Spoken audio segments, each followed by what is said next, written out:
On behalf of the Four Walls Foundation, we'd like to welcome you to Mr. Brice's neighborhood. Welcome to Mr. Brice's neighborhood. Welcome to Mr. Brice's neighborhood.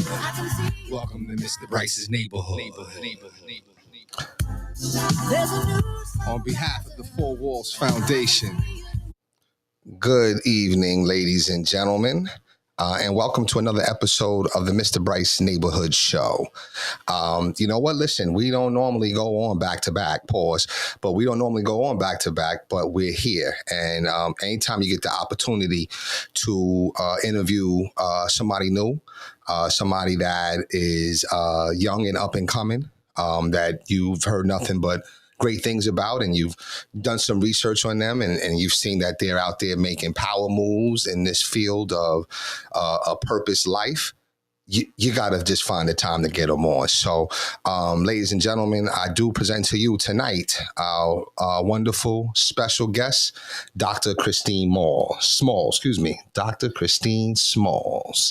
How you doing, Dr. Smalls? I'm doing good, and you? I'm doing very well. Let me give you your flowers. Let me give you some claps real quick, all right?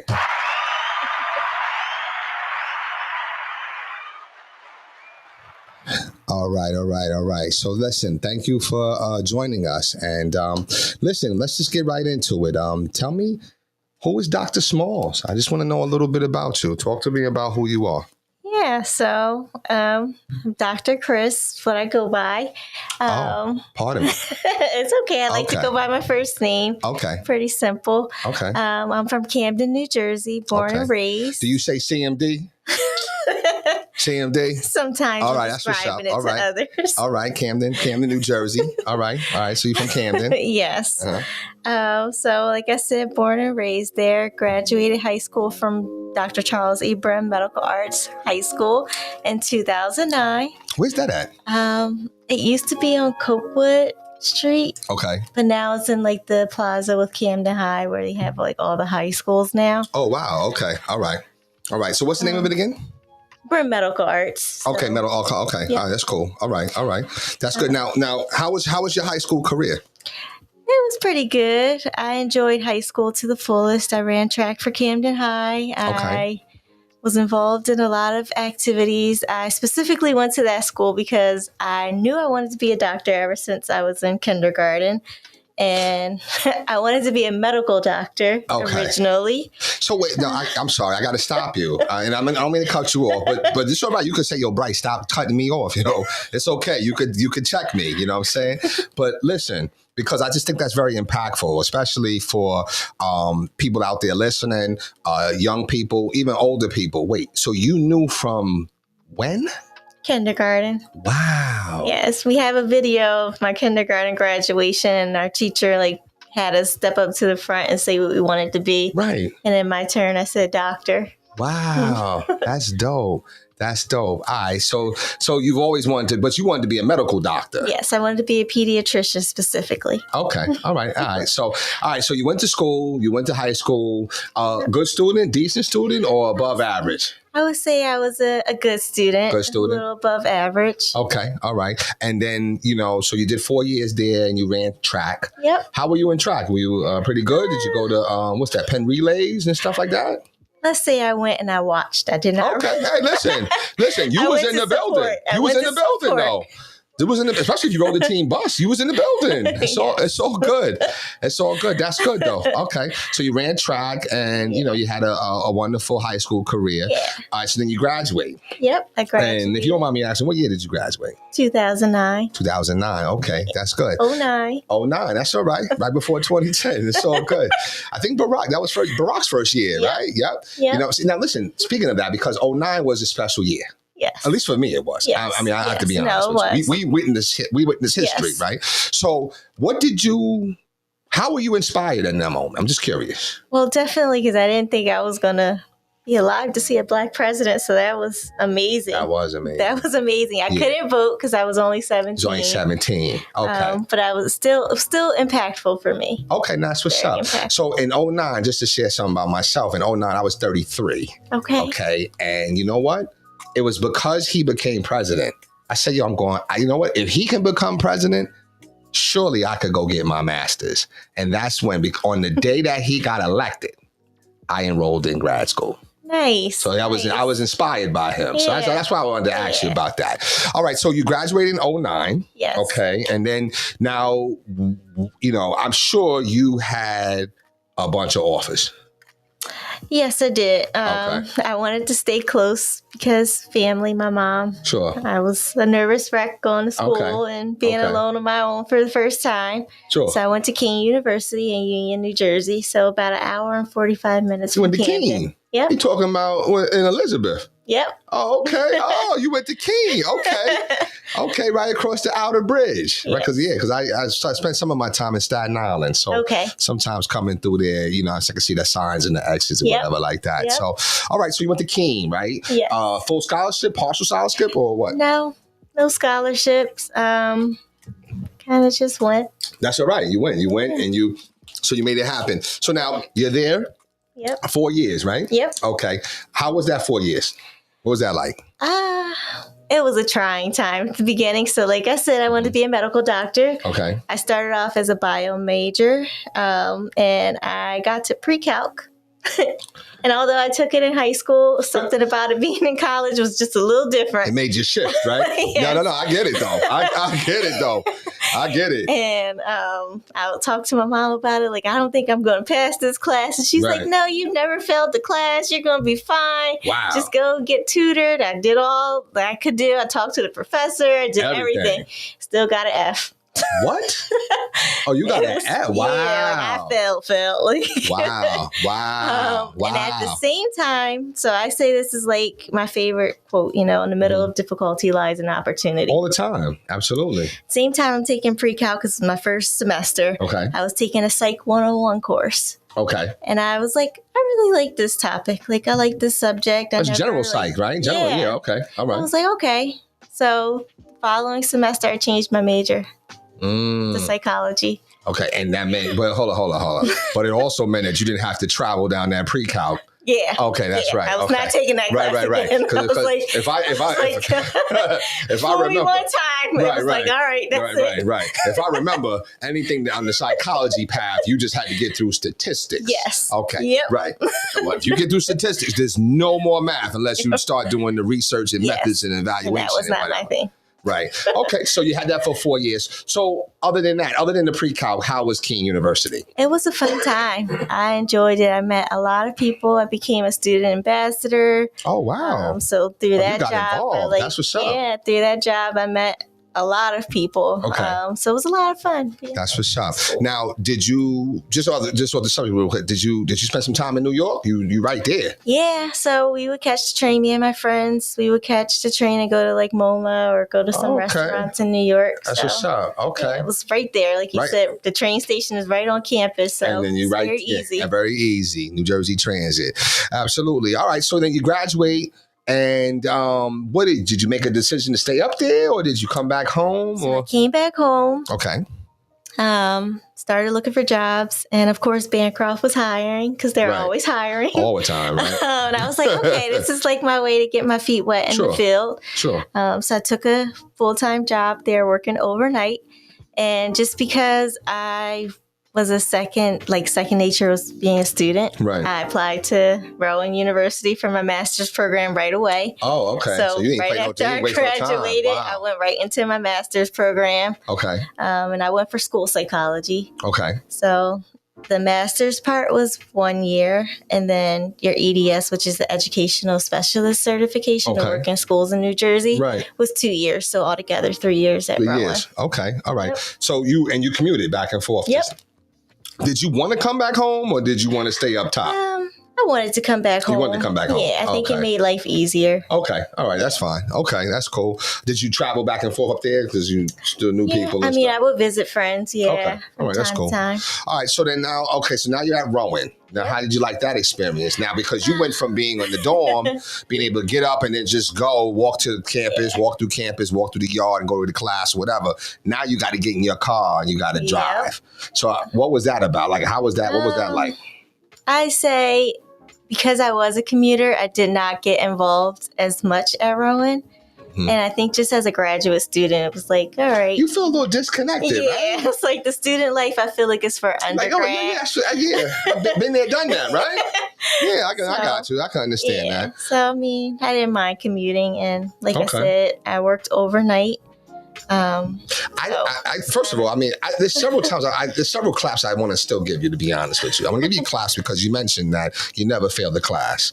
So I don't know if I've ever met anybody that never failed the class. Okay, that's number one. Well, I could give you another one too. I never missed a day of school from kindergarten to 12th grade. Stop the music. Stop everything. Claps. I'm sorry.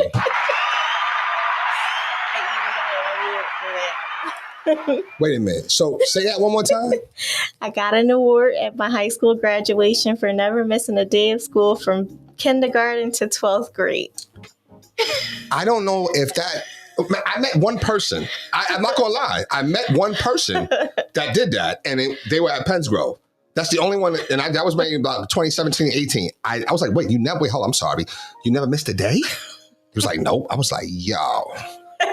I told the administrator, we got to do something for her. Yo, she's never missed a day. So you never missed a day in that school district. Speaks volumes about you. You're really about your education and learning and growing. Yeah. It's wonderful. All right. So now we're going to get back to it. All right. So you're at Rowan, you're going there. Was Rowan at that time, because I think I took a test there, 2012, 2011. And I didn't really pay attention to like the campus or whatever because I was kind of new. I didn't move up here to 2010, right? Was Rowan then what it is today? No. So I've been there. Off the chain. Yeah, I was going to say, I've been there recently and it's a lot of new buildings that popped up. And I'm like, oh, wait, this looks a little different. Okay. So it is different now. It's a lot different now. Yeah. Okay. But overall, did you like that experience though? I did like it. Oh, you did? Yeah. Okay, that's good. I feel like the program was made for people that worked. Okay. Now, and listen, let me tell you something. I love everybody. I think that, everybody is created to do a purpose work in this lifetime. Okay. But I will say that I started my career in a group home. Okay. To me, that is like the minor leagues. There's no shade to anybody that's there working. But we're talking, that's like ground zero, okay? And then you'll learn, and I think you know what I'm talking about because you're in the field, right? So there's levels to certain things. But you started understanding things. So you worked the overnight shift. Mm-hmm. But what did you do? So it'd be more so of like cleaning the house at night, preparing the girls, because I worked with women, right. Preparing their meals for like the next day. Then when they would wake up, getting them together, like bathing them, doing their meds. Like I said, you started the ground zero. Okay, that's what I thought. That was. I said I was getting my feet wet. No, that's what I thought that was. So when tell me about that experience. How did you like that? Of course, times were simpler, I'm sure. Yeah, definitely. But how did you like that experience? It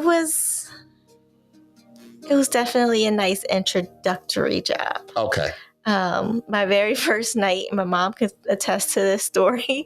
My very first night, they had me working alone. And mind you, it was 11 o'clock at night that I got there. And I worked all the way till 9 a.m. Wow. And when I got there, the worker was just like, all right, everything is calm. And I lied to you not. As soon as she left, one of the girls woke up and started screaming. I was just like, right. I called my mom immediately. I said, what have I got myself into? I'm not coming back here. I said, I'll finish the night off, but I'm not coming back because this is a lot. I'm already in an unusual environment. They got me here alone. And then she's screaming. Right. I was like, Right. And probably at the top of her lungs, too. Yes. You know what I'm saying? Yeah. So, all right, but that's getting your feet wet. And you know what? If I had to do it over again, I would probably do ground zero again, but I probably would do the overnight. I just couldn't do the overnight because to me, I struggled, because I would never go to sleep. Yeah. And then I wouldn't sleep because I can't sleep during the day. So I don't know, the body has to really go through a lot. So shout out to all you people that are out there that work overnight. Yo, you guys really are like MVPs because you're going against what's natural to the body or what you've been conditioned. Let me just say that, what you've been conditioned all your life. So, all right, so you're working at Bancroft. you know, I know they rocking and rolling in there. Okay, yes. I already know that. You know what I'm saying? But you're overnight though. So now most people used to like to work the overnight because some of the times they might be an opportunity, and just check my language. Sometimes there's an opportunity just to maybe rest your eyes a little bit. Definitely. So when I got a permanent coworker, we would take like shifts where we would like maybe take like a 30-minute here and there. Yeah. But I won't lie. Most of the time I used it to write my thesis. See, so I was up doing research. Okay, right, because you was in school. Yeah. Okay, so you was there with a plan. You had a purpose. Yes. Okay, yeah. See, people like me, we ain't had no, but we just trying to get the money up. You know what I'm saying? So that's cool though. So all right, so you're at Bancroft. You know what I'm saying? You got that going on, and you're there the whole time. You're getting your master's. Yes, for up until like the very last part of my program when I started internship. So then you couldn't balance the both. Is that what it was? Or you went to something? I got hired at my internship. Okay. All right. So you were doing an internship. Uh-huh. Wow. So you was hustling. Yeah. So I was hustling. Wow, you was hustling. So you at night, you doing you doing the Bancroft job, right? Then while you at the Bancroft job, you're doing your schoolwork. Yep. But then during the day at a certain point, now you had to do your internship. Yeah, but even before my internship, I'll tell you, it's like a clock. So I would go to work 11 to 9, get dressed at work, not even shower. Right. It might sound so dirty, good. No. You getting after it. Go straight to my practicum, and then from my practicum, go to class and do it all over again for 3 days straight. Wow. Oh, I gotta give you that. Yo, you was grinding. Yeah. You got that hustle in you. That's what's up. Yeah. That's what's up. Okay. So, all right. So you did that. You hustling out there because there was something that you wanted. Right. What is it that you were after? Because that's what's critical, especially this. I'm hoping, this is my prayer, that I hope that kids listen to this. I hope adults listen to this. I hope people that are, kind of like in between space and can't really figure out what they want to do. They're at a job, not a career, because there's a difference. Mm-hmm. They're doing something they have to do instead of doing what they love to do. Right. What was that like? So you were after something. Yes, definitely. What were you after? So I knew Bancroft was not my landing place. And I knew for sure that with a bachelor's in psychology, it's not much you can do. Right. And I was kind of limited, and I didn't want to be limited to those jobs that were available. And I knew for some time I wanted to be in a school setting because I come from a family of educators. Okay. And I just didn't know, like at the time when, I was going to college, undergrad, I was like, how can I incorporate psychology with school? And then I visited my mom one day while she was at work, and I learned about the child study team, and that's how I can incorporate psychology into the school. Yeah. Okay. And being part of that whole team. Okay. So see, and that's what I think kids, even adults, I think we still struggle with that, where it's like, we'll have a goal, but we'll sit there and we'll think about all the roadblocks or the stepping stones, the different turns, and say, you know what? Let me just stay right here at this little warehouse job, or let me just, I'm good. But you saw early on, this screaming coming in at 11 o'clock, that's not for me. No. Okay, I'm gonna do it right now though. Okay, like you got me right now, but this ain't my destination, and you knew that. Yes. Okay, so is it fair to say that you held on to your dream? I think so. Yeah. That's a good thing. That's a beautiful thing. All right, so now you're hustling, and then you're doing an internship. Did they hire you right away, or? So funny enough, I did my internship with Camden City School District. Went back home. That's always the goal, is to go back home. Absolutely. And I would say I started in September. By December, school psych was leaving and the spot was opening, and they asked me if I wanted it. That's what's up. jumped on it. That's what's up. That's what's up. Okay. So. All right. So now you, when you got that job, you said, you know what, it's time to leave this Bancroft thing. Yeah, so I worked as, because when I was doing my internship, I was still at Bancroft, but working per diem. So picking up shifts here Whenever and there when I could. Right. And then once I got hired, I was like, yeah, I want to live the simple life now. Right, yeah. I worked hard. One That's job, right. and I want to go home at the end of the day. Right. So when I got hired, like maybe 2 weeks after I put my notice in at Bancroft, and I transitioned nicely into my new position. That's what's up. And you been there ever since, or? So I worked for the district from... And that's Camden City District? Yep. Okay, all right. From December 2015 to June 2019. Oh, so 4 years. Yeah. Okay, all right. And how was that experience, just being home? Because I know you said that's the goal. I loved it. Of course, every job comes with their headaches, so I'm not going to sit and say it was like sugar and candy. Yeah, but that's the to me that's the just the stuff that comes with every job, but the love of the work. Yes. And you enjoyed. Yes. Okay. I loved that. I grew up there, and funny enough, I worked at both schools that I kind of started at. So Cooper's Point, I started kindergarten there. Okay. And then I worked at Brim Medical Arts. Oh, wow. Wow. So it was like a full circle for me. Full circle. Wow. Okay. And then a bunch of other schools in the mix. Sure. But it was full circle moment. So it's nice to see like kids that reminded me of myself. And, that is my why of, I know we didn't get to that, but like that is my why, to give back to our community. And, looking at those kids, I could see myself in a lot of them and being the person that I wish I had growing up. Absolutely. All right. So now, all right. No, just because I want to go there. All right. So now you're there. Then unfortunately, everything's seasonal sometimes, and you'll understand whether something's permanently or something's still going to be seasonal. But so now you move on to a new opportunity in 2019, June, right? So where's that at? So the reason I left my job was because in 2017, I decided that I wanted to continue on and get into my dream.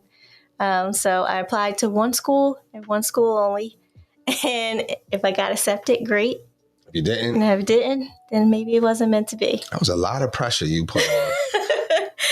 But you know what? I would say this. I said, my first thoughts were saying, that's a lot of pressure to put on God. Yes. But at the same time, that's your faith, though, too.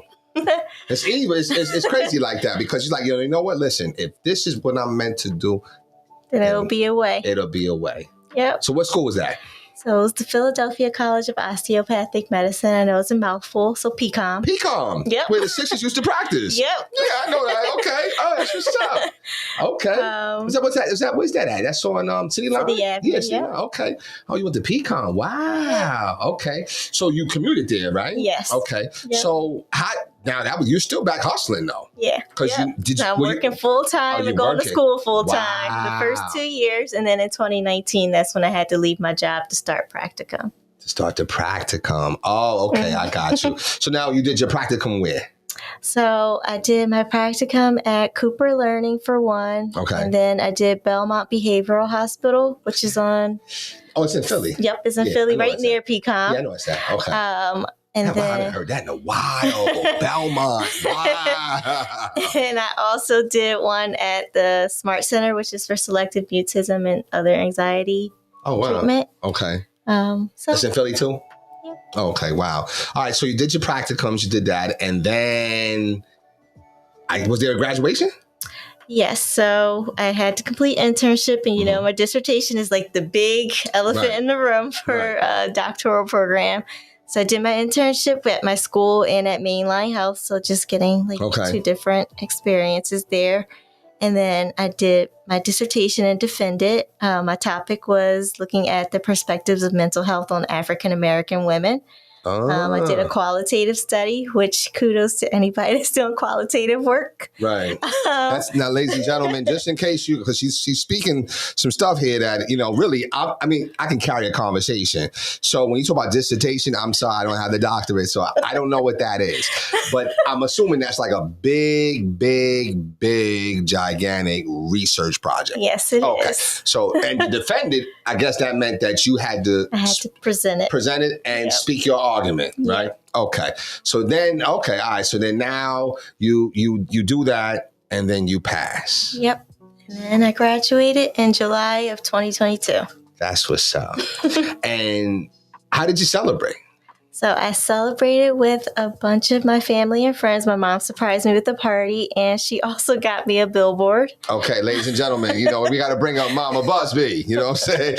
Now what? Mama Busby did what now? She got me a whole billboard. That's dope. That's dope. Yeah. You know why she got you that billboard? And I don't know why because I didn't know your mother then, you know what I'm saying?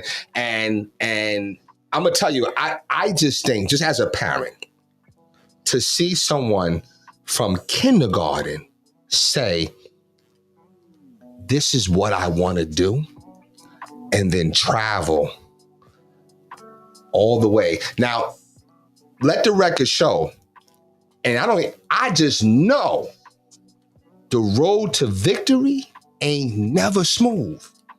It's never smooth. Okay? But you traveled it. And you could have quit, but you kept going.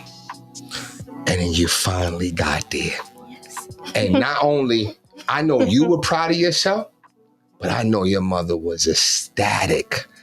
And I would have got you a billboard too. You know what I'm saying? So that's what's up though. All right, so now you graduated. You are Dr. Small 2022. Yeah. You had your billboard. Yo, did people come up to you like, yo, listen, I seen you on the billboard? Yes. What? And strangers too? Yes. Wow. A lot of strangers. It's like, yo, listen, hold up. I know you. Uh-huh. That's what's up. And it's funny because if you Google me, that's what comes up. It's like a bunch of articles. Essence, on the Philadelphia Inquirer. So, come on. Like, come on. I think y'all was on TV at one time. We did so many interviews for it. Right.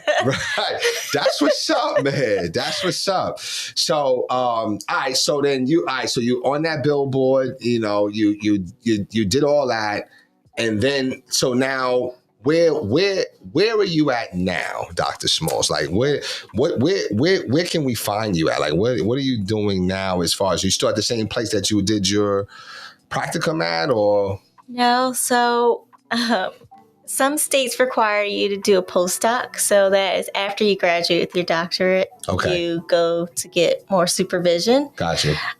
So that's what I did. I went for a postdoc and I did it with Springfield Psychological in their REACH program. Okay. And basically it's for at-risk youth within the school setting, providing therapy while in school, which I think is pretty cool. Right. And then I decided to stay there for a little bit. Oh, so you're actually like a school-based center.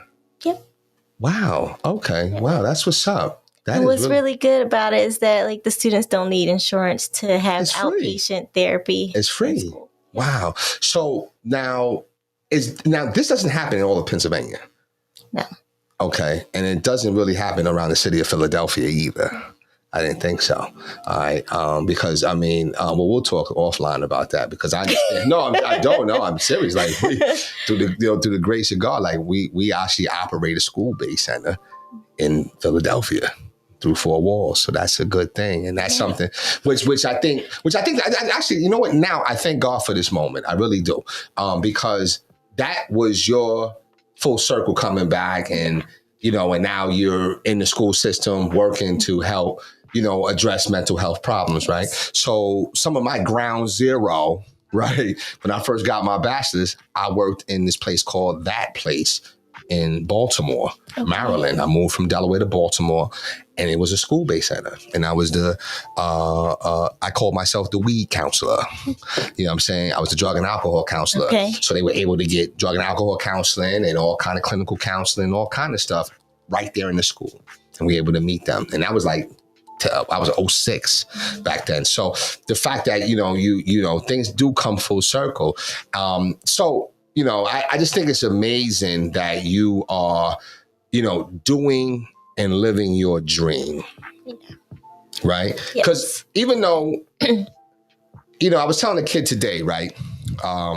And he's 18 and he's telling me like, yeah, Brice, I just gotta, I gotta do what I gotta do, cause I'm a man, I'm 18 now, I ain't no time to be playing games. Now I'm 47, right? So I'm laughing. In my head, I'm not laughing at him. I'm laughing in my head because I'm like, yeah, I mean, he's talking to me like, what I'm saying? And that's what I want him to do. I want him to talk to me as if I'm your peer. Right.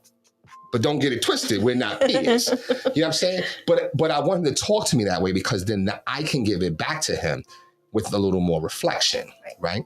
So he's talking and he's telling me about how, he's got this, he's got that. But it's like he's making excuses of why he doesn't want to pursue the things he wants to do. Do you see that common theme in children? Yes and no. Okay. Yes and no. And if I could elaborate a little bit. Sure, absolutely. A lot of the time when I work mainly with kids, I see they just want it to be given to them. So it's not even quick, excuses. Fast, right. It's not even excuses. Okay. It's more so like, I want to do this. And if it doesn't happen tomorrow, then I'm not doing it. Right. Okay. Right. If it's not happening quick enough. Right. Right. You're right. So they lack the patience. Yeah. You're saying. Okay. All right. That's fair. No, that's fair. I guess I just want to know, like, because like I said, I went to Baltimore, I did a school-based thing, right? So now you're at a school-based thing, right? And, so you've been working with kids. I've been working with kids for a while. So I'm just curious to see, sometimes, like when I work with a kid and I sit there and I start listening to them, right? They start to sound familiar like some other kid. And I'm like, oh, okay, I don't know. And everybody's different. So I'll tell you like my style, I'm talking with a kid, their stuff is kind of like, it sounded familiar. So I'm like, okay, I got to go into my toolbox for this type of child. And I know what to say, what to whatever. And it's always common themes. So that's kind of what I wanted to ask you. Like, what are children, what are they battling out here? Because I think some parents, not to cut you, but it actually gives you more time to think, right? So, because a lot of parents out here, they don't know what to do. No, they're clueless. I met with a parent some time ago, and she just was like really emotional. She doesn't know what to do, and that's what I'm saying. Like, what's happening out here, in your opinion? It's funny that you say that because I just had a student that just came to where I work, and her mom. We had a meeting, and we're like, "Well, how do you handle her at home? What are some tips that you could give us in school?" And she's like, "No, I want you guys to give me the tips. Like, what can I do for her? I need help." And she's like, "I've been doing this for 14 years and nothing is working. What can you tell me?" And I'm just like, okay. I need some time. Huh? Right. I need to work with your kid a little bit more. A little bit. I mean, I would say most of the kids that I've worked with, it's a lot of social media influence. That's a big thing. I have to say that's like the biggest thing. That's the biggest thing. It's like it validates them.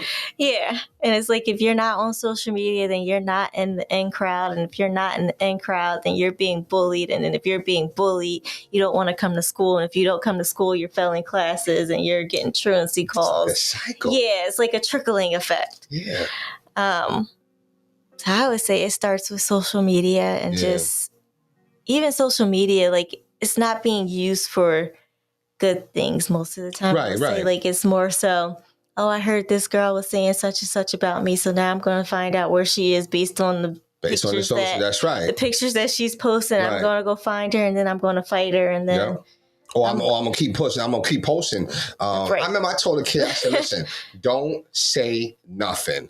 Don't even look at her in her face. Keep it moving. What did she do? She posts a pic. and I'ma still look at you in your face. I'm saying? So as you're right, the social media is used not in a productive way. And it's like the kids around, they want to post, like they want to take the videos instead of stepping in or walking away. Yeah. Then they want to post it on social media, and then it's a whole like secret page of all the fights. Right, that's right. Oh, sorry. So y'all got that just go talk. Oh, okay. Yeah, what was it? Shade room, chat room? I don't know. It'd be a whole lot of them, though. I tell you, and they start this mass airdropping that get crazy. Oh, I'm so scared to airdrop at work because I get like random ones, and I'm like, decline. I don't want to see anything. It's crazy. I don't know. I kind of think, and I'm just, we're ad-libbing a little bit. But I don't know. I kind of think that confidence. I don't know. I just feel like kids don't have confidence the way they need to be.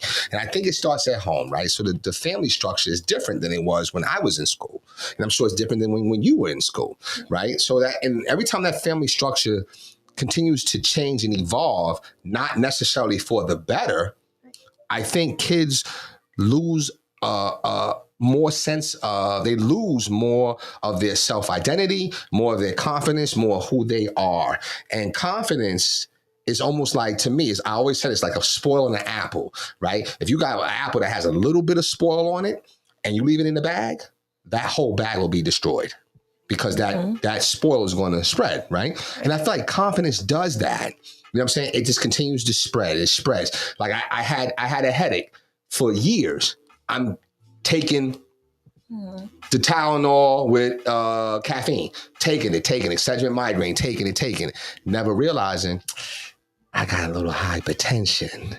So once I take the pill, I've never felt better in my life. I can't lie to you. So I almost feel like, are we treating, do you feel like the school-based centers or all the different programs out there, do you feel like they're productive? Or do you feel like there needs to be another solution? I mean, it could always be more, but how I look at it is it could either be what we're doing or it could be nothing. You know what? That's a great point. No, that's a great point. No, it's a fabulous point. I'm not even sure. Because when I heard your point, I was like, yo, that was a dumb question, Brice. Why you even ask that question? Because you already know. You're right. Because you know what? Listen, we could be not doing nothing, but we're in the game. Yes. And as long as we're in the game, it means we care. Yep. And we're never going to get it right, but we're trying. Yep. And I think that's good. That's good. So what's the future for Dr. Smalls? Like, what will you is there another level?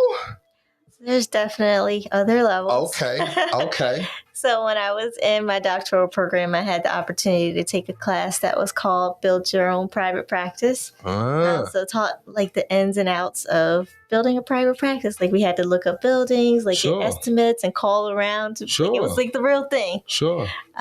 So I definitely always envision having my private practice in Camden because it's not a lot of resources there, especially mental health resources. Absolutely.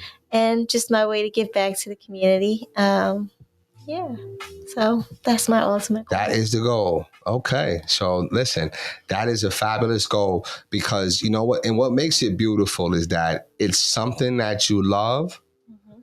And when you love what you do, you don't really feel like you're working.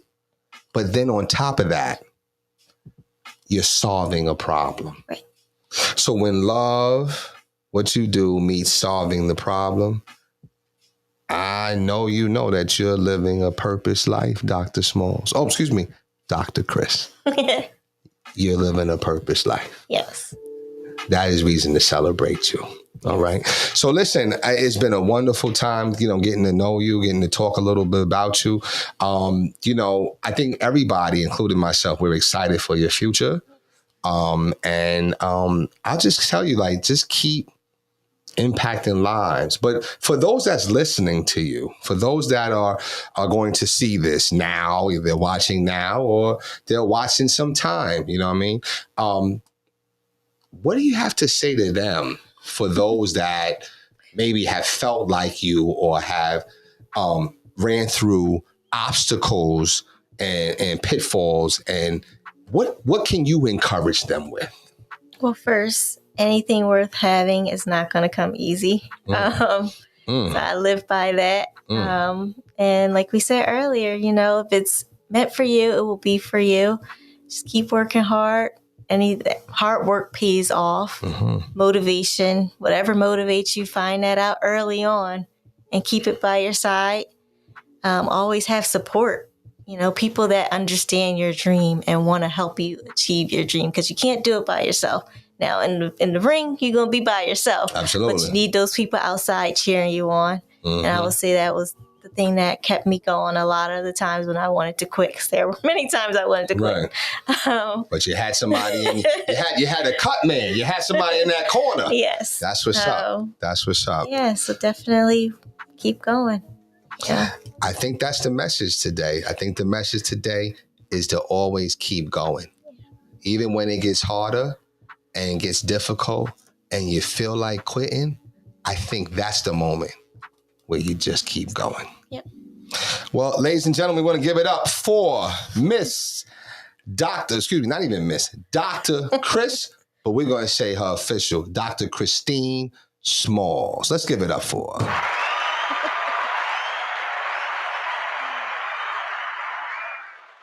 Good stuff, Dr. Smalls. Well, listen, it's been a pleasure. Listen, I look forward to, just at some point in time, however God so shall see fit, I look forward to my purpose work somehow uniting with your purpose work. Yeah. So I look forward to that in the future. Thank you for having me. It was nice meeting you. No, nice meeting you too. Ladies and gentlemen, thank you for listening and tuning in to another episode of Mr. Brice's Neighborhood. Again, like I said, we bring stories about the community, okay? We are all about the community, and we just want to tell those stories about people and the wonderful, explorers, the wonderful, great achievers that are in this community. So this is what we're here for. It's why we created. I can't promise you I'm going to come on every day. Can't promise you I'm coming on next week. I did come back to back, but I don't know if we're going to do that for like another week or two. But I promise to keep them coming. As more as I keep meeting people, I will introduce them to you as well. So again, thank you for watching, and have a good and purpose and blessed evening. Thank you.